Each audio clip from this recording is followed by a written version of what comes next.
Well, I think the royal family are just sort of getting on with it, since the diagnosis of the king who's having cancer treatment, and everyone seemed to think that people were stepping up. But ultimately, two people, the king and Princess of Wales, have not been very well. They've had to go and be hospitalised and are now recuperating. So that's that part of it. So they've lost two major players. But look, I think when it comes to Kate, I think we should give her a bit of time and space and forgive her all this nonsense about the photograph, because she's just a person. She wanted to put out a picture that was best, and people and people wanted they wanted it immediately. So this is the sort of a case of what's demanded by online and social media at the moment. And although she's got people paid to check these things, she might not have even known that the agencies are quite so hot on it. As for William going to the event on his own, he was always scheduled to go on his own. I was there. He did a good job. It's all to do with Earthshot. I was in New York with him when he was there on his own that time. This is his project. So that's no surprise. There's nothing in that. As for the photograph and having no wedding rings on, it's probably an innocent explanation. Her fingers might have swollen a little bit while she was undergoing treatment. She may have just taken them off after doing the washing up. We don't know.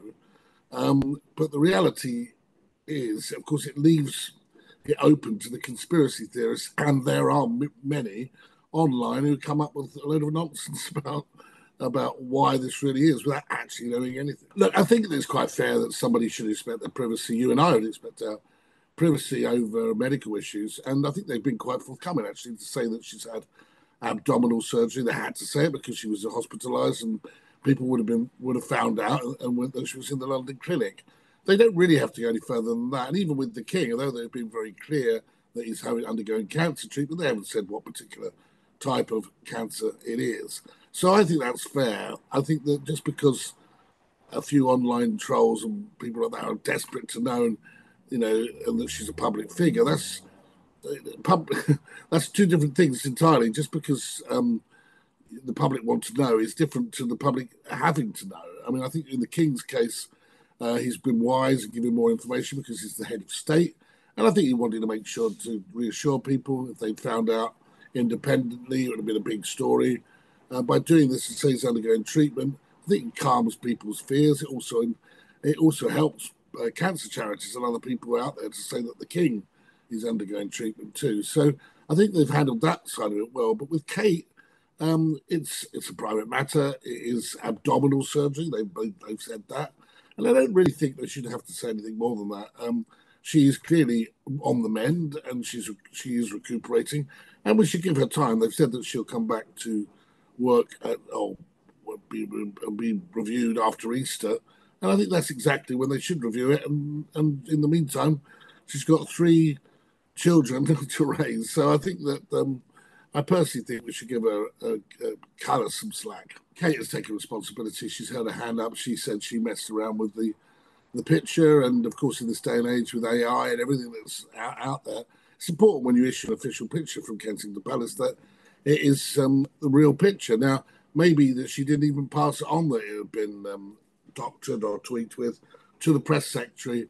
The communications secretary should have probably picked it up, but if he wasn't aware of it, then he's not a particular expert in photography, then he might not even look that closely. He was just given the photograph to release. Next time, I'm sure they'll make sure that it's or passes muster. I mean, it's a bit daft, really. They've got a photographer that works alongside them, a professional who used to work with Boris Johnson, Andrew Parsons, actually, and he could have been utilised to take this picture and release it, and there wouldn't have been an issue. So I think it was just an error of judgment, and I think we should realise that it is important because, getting authenticity and the integrity of a picture is important. But I don't think in this case we should really push it too far with Kate, because I think it was just an innocent mistake, and she's very saddened by it and has apologised for it. But the reality is the King's carrying out his duties as constitutional head of state. He's not being seen in public, but we are seeing videos of him and photographs of him meeting the Prime Minister and meeting the various dignitaries. So I don't think there is a problem of leadership. The King is still very much got his hands on the tiller. I think that there's probably a little bit of lack of cohesion, a little bit of not answering questions. I think that there needs to be probably a more cohesive public relations message out there, because I know they run themselves as different organisations, Kensington Palace and Buckingham Palace, Well, I think in this instance they need to sort of be under one umbrella and make sure that there's a clear message that's going out to the public. I think that just the absence of the glamour and the beauty of the Princess of Wales is difficult because the media love to see her. And even those pictures that were doctored that were put out, everyone was using them because they wanted to show pictures of Catherine. But my feeling is that they should just keep calm and carry on. That's exactly what the late Queen would have wanted them to do, and I don't think there's any real cause for a crisis or cause for panic. We should realise that this is a definite move by the King. He wants a streamlined monarchy, one that's cost effective. There used to be loads and loads of complaints about how much security it was costing them. All of those royals that were on that balcony, every year we saw it in the colour. The family would be an extended family.